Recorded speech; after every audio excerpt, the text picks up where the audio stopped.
Nakatakda ulit kasuhan ng Pilipinas ang China sa International Court kaugnay sa pinsalang idinulot nito sa West Philippine Sea.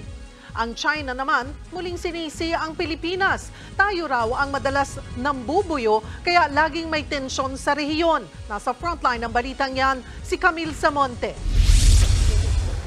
Malapit na raw makumpleto ng Department of Justice ang hinahanda nitong environmental case para ihabla ulit ang China sa Permanent Court of Arbitration sa The Hague, Netherlands.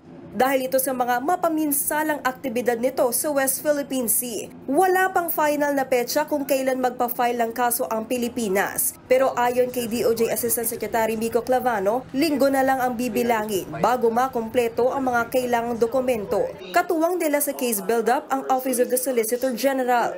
Continuous po ang kaugnayan, coordination ng DOJ at ng Office of the Solicitor General dito sa environmental cases na ito. Confident naman po tayo na in a few weeks ay mabuo na yung ating complaint at yung mga attachments na ebidensya.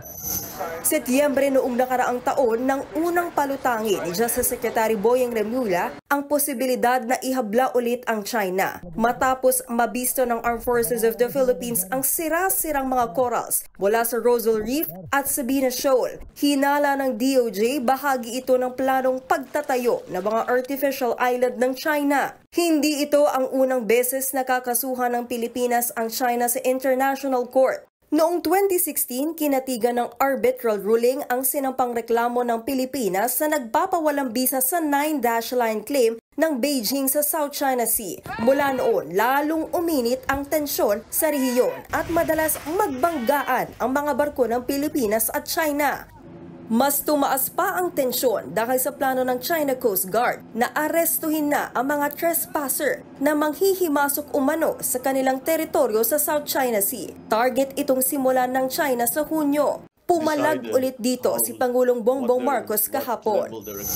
Pero giit ng China, walang dapat ipag-alala ang Pilipinas kung wala naman itong ginagawang iligal. Hindi rin daw China, kundi ang Pilipinas ang madalas nambubuyo at nagpapalala ng sitwasyon sa South China Sea. Sa kabila niyan, bukas pa rin naman daw sila sa dialogo para maayos ang tensyon. Wala pang bagong pahayag ang palasyo tungkol dito. Pero una nang sinabi ni Pangulong Bongbong Marcos na patuloy na sinusubukan ng kanyang administrasyon dadaanin sa mapayapang paraan ang tensyon sa West Philippine Sea. Sinabi na rin ng Philippine Coast Guard na hindi kikilalanin ng Pilipinas ang fishing ban ng China.